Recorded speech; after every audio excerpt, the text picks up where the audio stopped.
Here comes Campbellsville. King back to Evans! What a two-handed block! Makes 2 misses, and she finishes!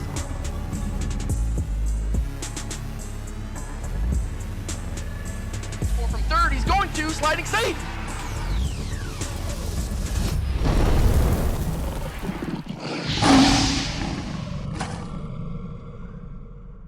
Welcome into Tiger Nation Weekly. I'm your host, Zach Clements. We look at both basketball programs this week on the assistant coach's side, and we are joined by Mark Vernon. Coach, how are we doing today? Doing great, Zach. Thanks for having me.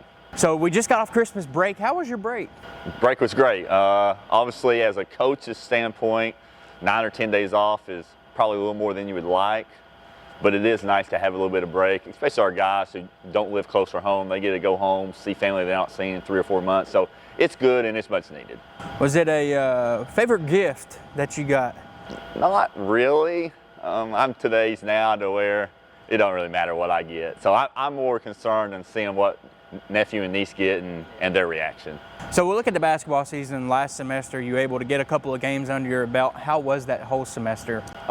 It was different, to say the least. Obviously, with the pandemic going on, everything's a little different than what we're used to. But most teams that are in our league and that we played are all going through the same thing. So it definitely was an adjustment. Had a big long break in the middle that made things interesting, but we found a way to got through it, and hopefully we'll be able to play a full second semester. What were some of the challenges that you faced last semester? Well, obviously the first one is just the protocols and all the differences that go along with that. You know, guys can't get in the gym anytime they want to. Us coaches have to be around, or somebody has to be around for them to be in the gym. Not in the weight room as much as we would like to, just because we're trying to stay away from some people. Can't use the training room as much as we're used to and would like to. So guys are having to take care of themselves and their bodies on their own a little bit.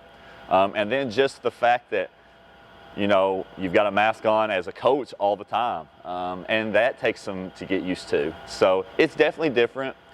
But it's worth it for us to being able to be out here and hopefully better chance of keeping guys safe. As an assistant, you have a lot of responsibilities. How did COVID-19 affect those? Obviously, it probably had to add more. Absolutely. You know, obviously on the basketball side, everything was the same, but I was the screener for whenever guys came into practice or into the office or into the locker room. So I've got my thermometer and I'm getting to be a professional and taking those temperatures now and asking the questions that we have to ask everybody to make sure everybody's feeling okay and try to keep everybody healthy and safe. So last semester, you have a game at 7 p.m. Walk me through a day of your life. What all the protocols you have to follow, all the planning, the prep, and stuff like that. Sure. Well, if I'm doing my job the way I would like to and have the time, to be honest, the day of the game is an easy day for me. All it is mainly just preparation. I go back over. I want to make sure I know the other team, their plays, what they want to do, what the personnel is, because hopefully I've already got all the scouting report done. Our guys are prepared. So all of that, I've already had that done. So I just come in the office and just kind of go back over, study back over everything. Try to get out a little bit early so I can go and rest because I know it's going to be a long day and a long night. You go through the game, and then is there certain duties you have to do after the game? What all does that entail? On home games, after every game, we have a program called Synergy that our conference uses, that you put your games on Synergy. That way everybody in the league can see all the games. So right after every game, I always have to put the game on Synergy, and that usually takes 30 to 45 extra minutes. And after that, that's usually all I have for that specific game. Adversity is one of the things that everybody across the country had to deal with. How do you think the team performed through that last semester? I thought we did a good job as far as handling adversity goes. Obviously, there's some times that we would like to play better and maybe win a few more games. But as far as handling adversity, I think our guys did it in a very mature way. You know, it hit in different ways, in different aspects. We had a few guys, not many that were actually going to play this year, but we had one, he missed like 45, 48 straight days because of being quarantined for different reasons. I mean, I didn't see him for like a month and a half. He was at home. So just little things like that, but guys understood that it was going to happen and that we had to make the best of it. and just do what we could with it. So do you think they met expectations dealing with all of this going on? Yes, as far as dealing with the expectations, I've been so pleased. You know, it's a little different. You know, we tell our guys on most years, yes, we want you to be, you're a part of a team, hang out with your guys, get to know your guys, but we want them to be students and know other students on campus too. This year's a little different. You know, we've told them you pretty much need to stay just in your, what we call our bubble, which is our basketball team. You know, whenever you go back to the dorm, just hang out with your roommates. Don't hang out with other people because you don't know where they've been and what they may do. And I feel like our guys have done a really good job. You know, we have been on shutdown, but it wasn't because of our guys. You know, the coaching staff it ran through. And so I believe our guys have done a good job. You picked up a couple of wins before Christmas break. What do you think your keys of victory were? Well, obviously we had a really good win right before the break against the University of Cumberland, who I think was ranked maybe 11th at the time, and I think they're very good. And we were a little shorthanded. We were out without a few guys, but our guys had done a really good job of slowly starting to understand what we have to do to win as a team. You know, we talk about adversity with COVID. We've also had adversity with injuries as well. You know, what we thought probably 2 starting guards are out with injuries. Jacob King got hurt after I think the 3rd game, has missed the last 4 with a broken wrist. We hope to get him back sometime, but it might be February. And then Hassan Cisse has been out the whole year with a knee injury, and we expected him to be a starter on the perimeter too, and he may or may not get back this year. So we've had to piece some things together, and I think now, as we've had 3 or 4 games without those guys, we're starting to understand what each person's role should be and what we're going to have to do to have a chance to win in our league, which is really, really tough. Speaking of a really tough league, you got a lot of teams and a lot of games this next semester. Are you all ready for it? We better be. You know, obviously, we came back. We had our first practice the night after Christmas. So we have 5 days of practice before our first conference game. And we're going to play 5 conference games in 10 days right out of the break. The positive is everybody in our league has that exact same schedule. So at least everybody's on an even playing field. But after you've had 9 or 10 days off, that's a lot. And so we better be. You know, you're going to have to be mentally tough to fight through some fatigue. No adversity is going to hit because there's a lot of good teams. But, you know, we have 3 or 4 or 5 guys that are back from last year, and they know what it's going to take to win. We've now played, I think, 4 conference games. So these new guys we had this year, they're starting to understand this is what the Mid-South Conference is like. So I do think we'll be ready, but we're going to have to play well as well. The Mid-South Conference is such a packed league. What challenges do you think could you come across in the next semester? Sure. I think the biggest challenge that anybody who's on our league faces is consistency. You have to be able to bring it not only as a play well, but mentally every single night. There are no bad teams in our league, and I think that's what separates our league from other teams in the NAIA. Our good teams, other leagues, their good teams are every bit as good, if not better, some of our top ones. But most of those conferences have bottom teams that you can take an off night and you're still going to win. It's not like that in the Mid-South Conference. We have 12 teams, and if you don't bring it, whoever's in last, they can beat the number 1 team. I mean, it's shown already in previous years, and this year it's shown. So that's the biggest thing, is you have to understand every single day you got to be physically and mentally prepared for a hard fought-out game that's going to be physical, and if you make mistakes, those good teams are going to take advantage. So after the Christmas break, looking back at last semester, are there a couple of things that you want to do better as maybe a coaching staff or as your players you're hoping to do better on? Absolutely. I think number 1 for us, and we knew it coming in, and it's proven to be a fact, is we have to somehow figure out how to rebound better. We struggle rebounding, and we have struggled this year rebounding. And in the Mid-South Conference, if you don't rebound, it's going to be hard. You know, our first shot defense has not been too bad this year, but we're giving up way too many offensive rebounds, and all of a sudden now they're getting it and putting it in, and a 0% possession for them is a 50% possession for them. And that's number 1. And 2 is transition defense. I thought that was one of the big keys to why we were able to beat Cumberland's right before the break, is our transition defense was much better, and that's something that we have to keep stressing and improving on. So let's look at 2 players right now. You got T.A.V. Mason and Austin Davis. How good have they been? Both of them have been very good. T.A.V. especially has been phenomenal so far. And to be honest, we put a lot on his shoulders. He's got to carry a lot of the stress of offense and defense for us. And so far, he's done a really good job. Been really impressed. AD's done really well too. Obviously, he has the ability to make shots, and that goes a long, long ways. He's one of the hardest workers we have. Every day in practice, he goes as hard as he can and brings a ton of energy. And I think our guys feed off that. And, you know, it can be contagious. And he's been really important, and is going to be really important to us as well. Preseason, obviously, these are two guys you got back. Did you see these guys being your so-called leaders? I thought there was a very good chance, and I would say those two, you throw in Sam Whining as well, who's been really important. I think they definitely are leaders. And it's important. Those guys, you know, obviously were here last year. This is Sam's third year. But with TAV and with AD being seniors, you need that senior leadership to have a chance to win in the Mid-South Conference. And it's hard being a leader, because if you're going to do it right, you've got to bring it every day in practice every day. You can't just do it by talking. You've got to show it as well, or those guys aren't going to listen. And those guys have done a good job. So T's your starting point guard. He averages 21.3 points per game. And as you said, he carries a big load. How does he make that possible? You know, I've been very pleased with him. I think the biggest thing from last year to this year for T has been consistency. He's been way better every day in practice. And I think that's the number one thing, is every day he's been working, and it shows out in the game. And he has. It's a huge responsibility for him. He has the ball, obviously, as a point guard, and he keeps the ball most of the possession and decides who shoots, himself or somebody else. He's usually guarding the other team's best player, and he's playing about 38 minutes a game, and that's tough. It is really tough. And it's only going to get harder, because with the conference playing, the physicality of the league, it's going to be tough. But hopefully here soon we'll get a few more guys back that'll help. Max Reyes has done a good job filling in some minutes and doing a good job. We've got Devontae Robinson back after he had to miss a couple of games, and he's done a good job. But it's going to be on TAV. He's going to have to do a lot of it like he's been doing for us to have a chance. One thing I notice about him, and I think everybody does, his first step is so fast, and he gets to the rim so easy.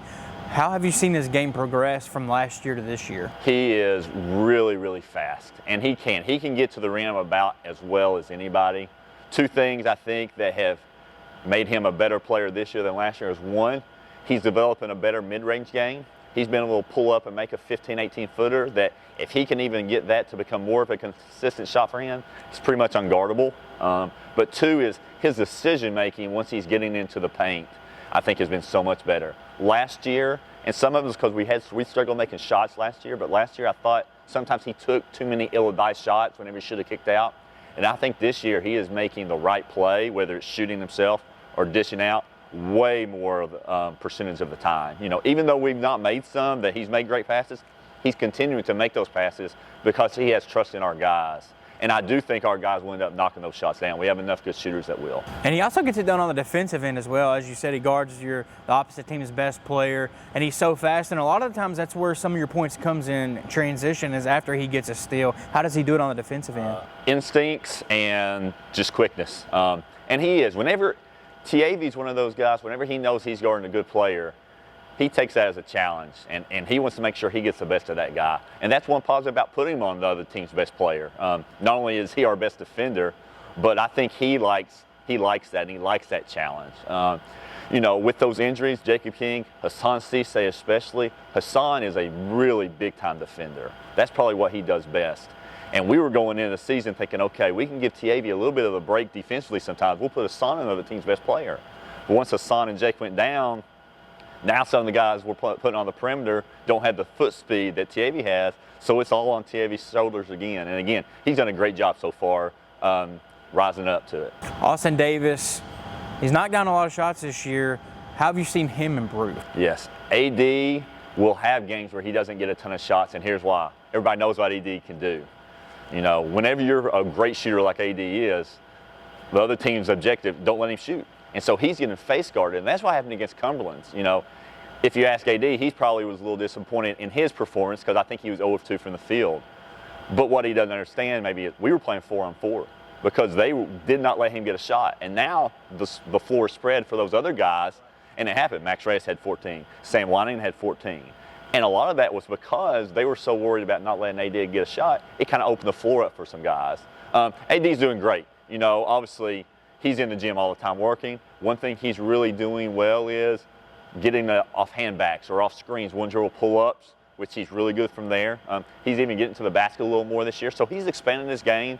But whenever it comes to him, making shots and being a threat from the perimeter is always going to be his biggest asset. And it seems like last year maybe he was a little hesitant. This year he just lets them go. If he's open, he's letting them go. Do you think that's a good thing or a bad thing? Oh, it's great. And it all just comes with some comfortability of being around the program, understanding a little bit more of what we want from him. We need AD to make shots. We need AD to shoot shots. And we've told him that. And, you know, obviously first game against that he played against Bethel, I think it was, on fire in the second half, 7-10. And it's kind of made it tougher for him since then because now everybody's like, okay, we got to know where Austin Davis is. But again, he's going to get his looks. With TAV there, he's going to find open ways. We'll run some stuff to get him some shots. He just has to keep cutting hard, doing all the other little things that he's improved on, offensive glass, defending, and keep doing that, and he's going to be just fine. Speaking of defending, he's 6'6", and he's really lanky. He can almost guard a 2 through 4. How does having somebody on the floor like that help you? Absolutely, it helps a lot. And I think that's one positive that our team has is we do have some versatility, and we can play small, we can play bigger. Guys can guard different positions, so it does give us it gives us some options on what we want to do and how we want to defend. And to be honest, we've had so many breaks and so many different people out at different times. We're still trying to figure that out as a coaching staff as we go along too. But we do feel a little bit more comfortable on who can do what. And I think as the season goes, hopefully everything will fall into place. How do you see these two guys, T and AD, transitioning into next semester? I hope they just keep going forward. We need them to, obviously. I feel like they will. You know, you never know what will happen with pandemic. If more breaks will happen, you know, that can always, we can always take steps back if that happens just because those long breaks make things tough, conditioning-wise more than anything else. But hopefully we won't have those breaks and we'll just keep getting those reps in practice and in the games and we'll keep going forward. We talked about them being returners, two big seniors on your team. I know you're in the middle of obviously a pandemic, middle of the season. Have you mentioned the next year of free eligibility yet? Absolutely. And, you know, all those guys, most of them have said they wanted to come back. There's still a couple making a decision, which is fine. And it's going to be interesting because we don't know exactly how it's going to play out as far as who can we bring in next year that's not on our team already. So it's something that we're still waiting on the NAIA for a couple of rules and how we're going to be able to count different things. So it has made recruiting or planning for recruiting difficult for next year because we're not exactly sure how many players we'll need. Let's preview the upcoming games. Obviously, all Mid-South Conference now. That's your main focus. And it's going to be a dogfight. But next you have Cumberland U. What do you know about them? Oh, they're good. They're good. I think they started at 0-2. They've won 4 straight since then. But what most people don't know is in those 4 games they won, they got 2 guys eligible that weren't eligible in the first 2 games. They don't play many players, 6, maybe 7. But so take away those 2 players they had in their first 2 games, they're only playing like 4 guys now that played in those first 2. So they didn't have their whole team early on. They are really fast, 2 guards that are really fast with the ball. They got a 3 and a 4 that are both big, strong guys, and they got a big bruiser in the middle who's really physical. So they're playing really well right now. I think they have a ton of confidence. It's going to be a tough game. And how do you feel your system offensively and defensively matches up with them? I like the way we match up. You know, I do think one of their small guards, whichever one TAV doesn't guard, it'll be a pretty tough matchup for us starting out. But with Devontae off the bench, with Max Reyes off the bench, I think they match up better than who we start with off the bench. So we're going to have to mix and match some. I like how we match up at the 3 and the 4 and at the 5 as well. So I think it will be a great game. You know, they've beaten Pikeville and they've beaten, trying to think, Shawnee State, which is 2 great wins. You know, we came up short with Pikeville, but Pikeville's at their place. Trying to think if they've won any road games yet. At Bethel, I think it's the only road game. So they've not played many on the road, and we have them. They're coming to our place, so we'll see how they handle on the road. Speaking of on the road, it's here in the Powell Athletic Center. Obviously, it's normally a home court advantage, but how weird is that? It's much different. As a coach, once the game starts, I don't notice it, to be completely honest. I'm just so engrossed in everything. But I know it's different for the guys. And early in the game, it's definitely different. I still think there's a little bit of a home court advantage just because you're used to the goals, you're used to the rims, you're used to the atmosphere, the surrounding, but it's definitely not as big. And you know, we've lost 2 home games already, which is disappointing. And in the Mid-South Conference, you can't lose on the road. We always tell our guys, if you lose at home, it's like you lose 2 games almost. So I'm hoping we can turn that around and be able to take care of home court. So depending on your matchup, obviously you have a little bit less time this year with so many games in a row. Do you normally call or switch up plays or do different tendencies this late in the year? Not really. What we usually try to do is, as coaching staff, we may have a couple of plays in our back pocket that we'll want to use out of a timeout, end of the game situation. But as far as putting in new sets for our guys, we might put in 1 or 2 as the season goes on, but we're not going to put in 8 to 10 new plays throughout the semester now because it's too hard to learn them, to be honest. We're so worried about making ourselves better on certain aspects or preparing for the other team. You may add a few sets, but you're not going to add a ton. So let's look at fans a little bit more. You've went to Cumberland's and went to Pikeville. Obviously 2 big arenas, but nobody in there. Obviously the atmosphere is probably not the same, maybe a little less heckling. Absolutely. You know, Pikeville, we played in their arena, which is obviously huge, and they did not allow any fans. So it was a big arena, and it was just us. And it's different for sure. You know, Cumberland's allows some fans, but finals were already over, so their students were gone. So there were probably 20 people of a few faculty and maybe a few women's players, but no, not much of an atmosphere either. So honestly, on the road, it probably is a little bit of an advantage without having fans. At home, it's a disadvantage without having fans. I know our guys want fans. I wish we could have fans just for them because they want to be able to play in front of their friends and their families, and they love going on the road and playing in a good atmosphere. And not being how that is disappointing, and it is. But in the long run, I think just playing is better than nothing. So now, how far in advance do you normally plan? So you have the Blue Raiders after Cumberland U, and then you have Georgetown. How far in advance do you look at those teams? I guess we got 3 games in 5 days. So what we've done is Coach Vernon will take Cumberland U. I'm going to take Lindsey Wilson. Darius is going to take Georgetown. To be honest, I've pretty much already done Lindsey Wilson. So now for the next 2 or 3 days, I can worry about Cumberland U. And then after the game Thursday, Friday, I'll just kind of refresh, show what I've done with Coach Vernon so he can look at it and we can kind of make our game plan. He usually always takes the first game. That way he doesn't have to worry about the second game until it's over because we don't want to look ahead too much.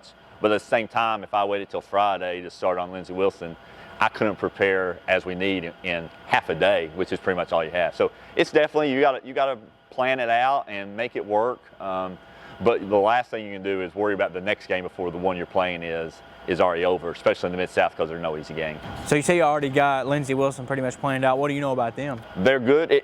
They're different as far as they've been in a tough situation. New coach who, you know, Coach Atkins left late in the summer. Now Coach Starks is there and he's been assistant there for a long time, but they only returned 2 players from last year's team. So they got a brand new team with the pandemic and a new coach, and they've been shut down a couple different times. So they're still figuring some things out, how they want to do things as a team. With that being said, they had a huge win against Dalton State earlier in the year, who only lost 3 games, I think, all of last year. So good perimeters. They've got a good transfer at the 4. One perimeter who is lights out, can't let him shoot it. So they have good players. Again, they're still trying to figure things out like most of us are. But anytime Campbellsville and Lindsey Wilson play, it's going to be a battle, obviously. And speaking of a battle, when the Tigers meet, it's always about a Georgetown. That's going to be a tough matchup. What's it like having, it kind of seems like back in a couple, like 15, 20 years ago, that was the main rivalry. It wasn't Lindsey Wilson. And it kind of seems like it's been more heated battles in the past couple of years with Georgetown. Talk a little bit about that matchup. Sure. Obviously, they're always very good. And anytime you play a team who's ranked in the top 5 pretty much all the time, as a program, that's where you want to be. I mean, we want to be Georgetown as far as their success. And so your guys get up for those games. And I think that's one reason why it seems like it's always big games, because they're always ranked top 10, 5, 1. And we've been fortunate. We've been able to beat them and play close with them a lot in the last few years. And they're really good again this year. Obviously, they lost a ton of experience and what I call winners. They had 3 guys that were 5-year seniors that knew how to win, knew what it took to win. They brought in a lot of good players to replace them. They're still trying to figure out exactly what it takes to win. Now, they're 5-1 and they're talented as can be. They don't have that bulldog mentality that those 3 guys have. But anytime you have guys as talented as they have who can score it, it's going to be really, really tough. So looking into 2021, what are your keys to victory and how can you be successful? The biggest thing for us, I go back to what we did, what we have to keep improving on: rebounding, transition defense, and just defense in general. Those are the biggest things. We always say offense will take care of ourselves. We're going to get good looks because Kiavi's going to get us good looks, and we're going to have confidence enough to knock those shots down. Offense so far, scoring hasn't been our issue. We've been giving up too many points. You know, we lost to Martin Methodist and scored 86 points. That should never happen. That's unacceptable. And we told our guys that. You know, after the game, we sat down and talked. There's no way you can score 86 points and lose a game. That can't happen. And we did better against the University of Cumberland. It was in the 70s or something. And if you can hold an opponent to 70 points, you give yourself a chance to win. And that has to be our guys' mindset going in is, I'm not going to let my guy score. You have to get mad whenever your guy scores. Not like, oh, well, too bad, I'll get it on my end. It can't be that way. It has to hurt you inside if you give up baskets. And that's what we're trying to get our guys instilled in them. And if they can keep believing that way, I think good things can happen. Well, Coach, thanks for joining us today and good luck. Thanks, Zach. Appreciate it. That was Mark Vernon, assistant men's basketball coach. When we come back, we'll visit with Miranda Denny, assistant for the women's basketball program. You're following Tiger Nation Weekly.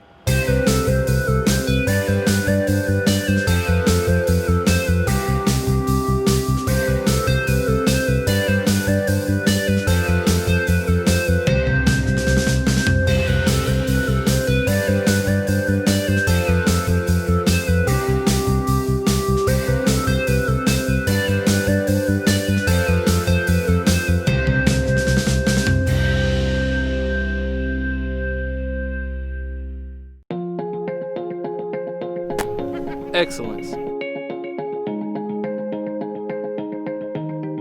Nurturing. Rooted. Diversity.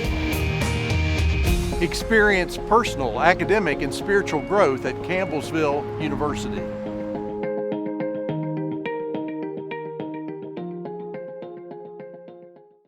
Welcome back into Tiger Nation Weekly. I'm your host, Zach Clements. Now we are alongside Miranda Denny, assistant women's basketball coach for Lady Tiger basketball. Coach, how are we doing today? We're doing great. Thanks for having me on. We just got back from Christmas break. How was your Christmas break? It's a little different this year, but still nice to have a few days at home. Obviously didn't get together with all the family this year, but still it was nice to have a few days off and a little break. So now, full speed, it's a full sprint. You got through the first semester pretty easily. How was that? It was challenging for sure. Obviously we had a couple of shutdowns. One, we were in quarantine for 2 weeks with the team, and then the school shut down for a week as well. So it was kind of stop and start, and to be honest, we're just grateful to be playing, grateful that we got 6 games under our belt. It wasn't always easy, but we made it, and I think that's the point of 2020 right now. So being an assistant coach, your responsibilities, you have a lot. Did the COVID pandemic, did that add more? It does. Obviously, there's more screening before practice. There's sanitation and everything that you have to do during and after practice. The biggest thing has been travel, to be honest with you. Finding a hotel that can accommodate. Every girl now has to have, an individual room with just one other person, their roommate. And food, restaurants aren't open. So finding a place to feed everybody, we've had to have everything kind of picked up or catered in. That's been a real challenge. So travel's probably been the biggest obstacle we faced. Walk me through a day of life of Coach Hootie. Say it's a game day, so tell me all the protocols that you have to follow and everything from start to finish. Okay, so game day, obviously we've prepped up to this point. We've gone through scout. Usually we go through scout the day before. So the day of, we're just kind of getting ready. The girls have a pregame meal usually 4 hours before game time. And then they start getting here about 3 hours before tip to be screened. And they'll go through a screening process with the training room and make sure that they're all good to play. Now with the protocols, they get here they're allowed to be on the floor an hour before game time. And again, that we've prepped up to this point so that once they hit the floor an hour before game time, they should be ready to go. So then after the game, is there anything specific you have to do? Obviously, we have to sanitize our locker room and all the basketballs, and then I come back and work with the game film. We're part of Synergy, and we have to upload game film to that Synergy.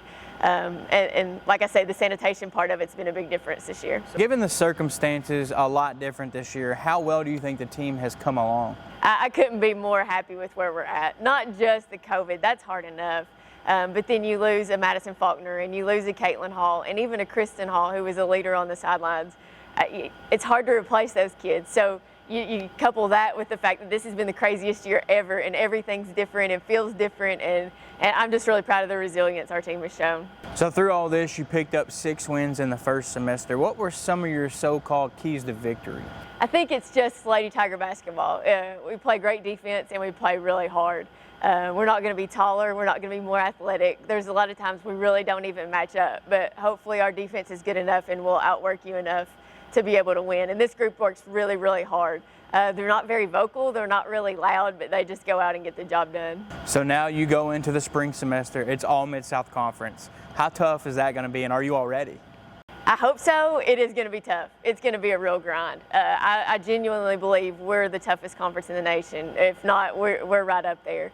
With the addition of Thomas More and with the addition of Bethel and Mark Methodist and Freed Hardman, it's a great game every other day, it seems like. And we start the semester with a bang. We play Thursday, Saturday, Monday, Thursday, Saturday. And that's hard enough, but these are great teams you're going up against. So it's definitely going to be a challenge. The good news is you know most of these teams. You've played them a lot, and so there's a familiarity there. But still, it's not going to be easy. So now let's look at the team. We'll highlight 2 players. We got Savannah Gregory, Sammy Rogers. How good have they been? Can't say enough. You hope that your seniors are going to be your leaders, and you hope that your seniors will kind of set the tone, and ours most certainly have. Savannah's Savannah. You roll the ball out, and she's just going to go 100 miles an hour until the game's over, and that's just her. Sammy's been a huge, not a surprise, I can't say a surprise, she's just been a huge spark for us this year. She's doing what we knew she could do all along, and I couldn't be more proud of their effort so far. So did you expect these 2 coming into the season to be your key leaders? I did. I think for us to be successful, they had to be. They've got some great pieces to go along with them, and obviously Courtney Pritchett and Lexi Lake and Bailey and all the supporting cast makes a big difference. But if those 2 didn't set the tone for us, I don't think we would be as successful. Let's look at Sammy. It kind of seems like this year she's found her groove. What do you think made that possible? I'm not sure, because it's always been there. I think Sammy just finally believed that she was good enough to go out and do it every night. The physical ability's been there since her freshman year. She battled some injuries. She's just had a lot of tough luck along the way. But last year, you kind of started to see her fit into that groove. She kind of took a backseat to Faulkner, which is understandable because Faulkner was outstanding. But this year, without Madison being there and her being in that spot, I think she finally sees it's her time, and she's really seized it.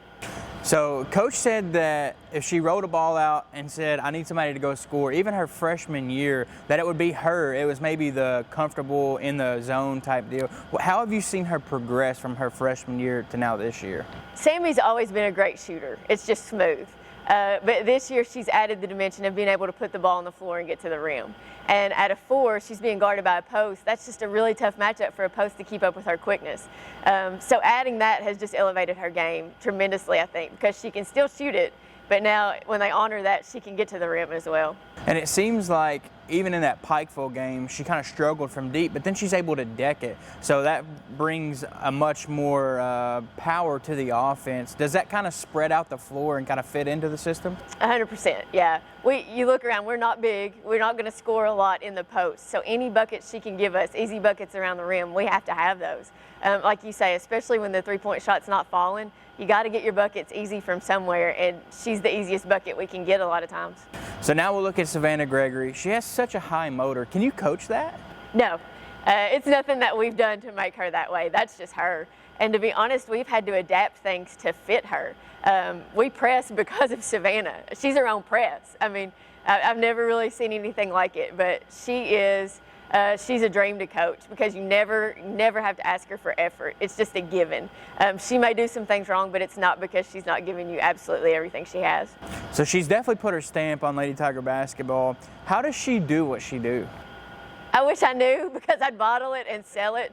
I really do think it's God-given. I think it's just something in her. And if you know her off the court, it's no different. She's going full throttle at whatever she does, and she's giving it 100% at everything she does. I just think it's the way she's wired. And like I say, if I knew what that wiring was, I'd sell it. Most of the time players are one-sided. She gets it done on both sides. How does that help you all? We have to have her defensive energy to make our press work and to make our defense work.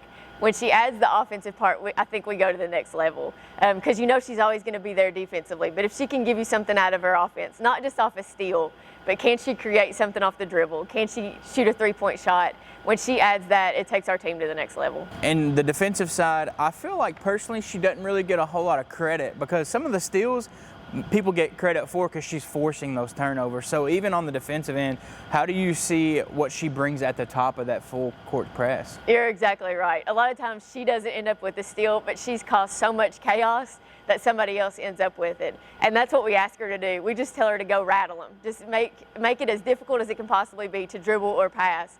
And she may not end up with it, but she's got them so rattled that somebody else ends up with it. You have these two seniors, obviously in the middle of everything going on. You might have stayed away from this, but have you asked them potentially about that next year? It's been put on the table for sure, and they know that it's out there. We haven't pressured them to give us a decision yet because there's just a lot that goes into that decision. You know, these kids are on track to graduate, and they'll do their student teaching. Sammy and Savannah are both in the education program scheduled to do student teaching, and you know they're kind of ready for that next phase of life, but at the same time to get another year of basketball is a gift. So I don't know what they'll do, but that option is on the table. So now we'll preview next semester. I guess right now after Christmas, you have Cumberland U up next. We already talked about how packed the Mid-South Conference is. You've already played a couple of Mid-South Conference games. What do you know about Cumberland U?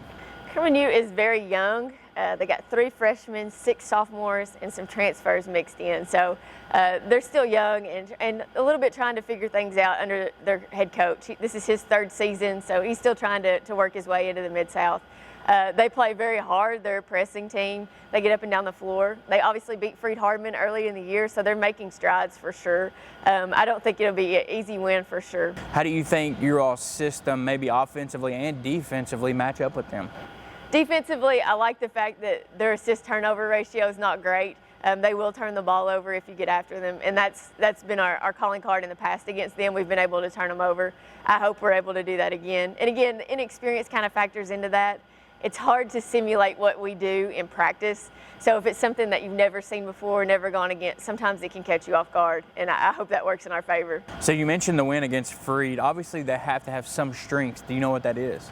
They have a transfer point guard that's really good. That is the only game that she's played in, but she will be playing against us, we feel like, and she made a huge difference against them.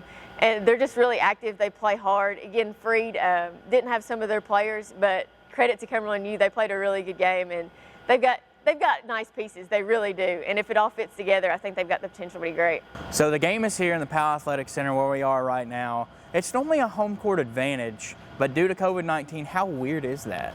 It is the craziest thing ever. I knew it would be weird going into it, but that first game, when you walk out and there's nobody here, and they're doing the starting lineups and there's nobody here, it's difficult. And it's been hard on our kids. It really has. You know, we're a close-knit bunch, and I think the farthest any of our kids are from home is 2.5 hours.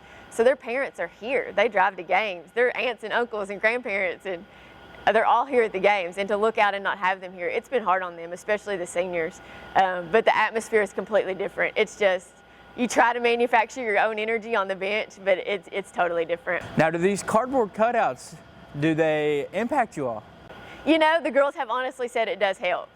Just to see something out there, it helps a little bit, and to feel like their families are here in the gym with them does help. It's not the same, but it is nice to have them there. So you've made a couple of road trips, West Virginia Tech, Pikeville. They both have really nice facilities. Did they have fans, or how weird was that? No, we have not played in a game yet where there's been people in the stands. And honestly, I guess we're getting used to it. I'm glad it's been consistent. I think the first time we'll actually see fans is at Lindsey Wilson. I know they allow some of their family in, and I think that'll be different for us. I think it'll be a challenge to overcome. In the next 3 games, you have Cumberland U, Lindsay, and Georgetown. It's always a dogfight against Lindsay Wilson. You obviously don't want to overlook Cumberland U, but how good is that matchup going to be with the Blue Raiders? I think it'll be really good. They're ranked 19 right now, and they're playing really, really well. They've gone out and played some good teams and beat them. Their only loss is an overtime loss to Bethel, who I think is an outstanding team. And it's Lindsay Wilson. Campbellsville Lindsay's always going to be a good game. We're always going to get one another's best, and we look forward to it. And then you have a little bit of Lady Tiger basketball with Alexis Graham up at Georgetown. How good is that going to be? I'm excited for Lex. I think she'll do a great job there. She's a student of the game. Her dad was a coach. She's always been around it. So I think she'll do great things for that Georgetown program. I don't look forward to facing her, but I think she will do a great job. So how do you all do the scouting? So you have Cumberland U on Thursday, and then obviously a short turnaround to Lindsay Wilson. Will you all already prep, or do you know anything about the Blue Raiders? Yes, we've actually split it up. So Coach is watching some teams, and I'm watching some teams. She's actually got Cumberland U, so she may be a better person to ask about them. And I've got Lindsay Wilson, and the way the schedule goes, if we didn't split it up, it'd be really, really hard to do. Typically, I do most of the scouting, but with the schedule like this, it's almost impossible to do. So with some of the games that the Blue Raiders have, obviously at their place, do you know if they're allowing fans or how? They do. They? I think immediate families allowed in. So is that going to maybe shell shock, or is there a difference maybe when you start going to these Tennessee schools and they have fans? How weird is that going to be? I think it will be a difference. If it's only their fans allowed in, I think it'll be a challenge to overcome, just because you're going to wish that it was your family out there. We've already talked about if our families are ever allowed in down in Tennessee, it will be the wildest atmosphere in the history, because our parents are just so desperate to watch a game. So I'm hopeful that they'll get to it at some point this season. But yeah, being in a place where people are cheering for the opposing team more than they're cheering for us will be a little different. Will it be different? Could there potentially be fans whenever you all go to the national tournament? Is that a possibility? I'm sure it's a possibility, but I have not heard. I don't know. And that could be weird, obviously, with the 64 teams. Have you heard anything about changes, maybe trying to shorten that down due to protocols? I know once we actually get to the Nationals in Sioux City, it's a 16-team field this year. They've cut it down. So you have to play almost like softball. You play in a regional to get to the national tournament.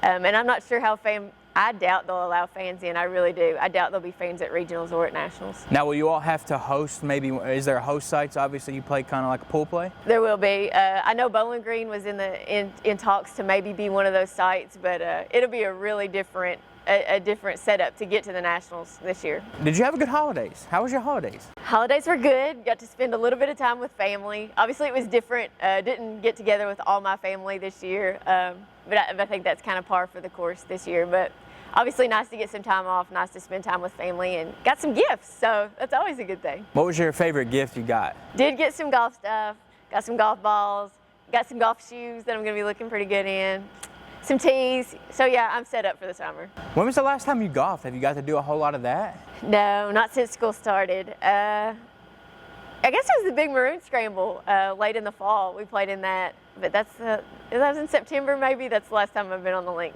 And I think you might have beat us, if I'm not mistaken. I think you won that. I'm pretty sure we beat everybody, Zach. We took home the championship that day. What did you end up getting from that? Did you use that gift card? I did. I got some golf balls with that, and it gave Brian a very Merry Christmas. Well, Coach, thank you for joining us this week, and good luck through the tournament and the rest of the Mid-South Conference. Thank you, Zach. That was Assistant Coach Miranda Denny. We thank you for joining us on the CU Sports Network. Make sure to tune in all things Campbellsville at www.campbellsvilletigers.com. You've been following Tiger Nation Weekly. Here comes Campbellsville King. Back to Adams! What a two-handed blow! Makes 2 minutes, then she finishes.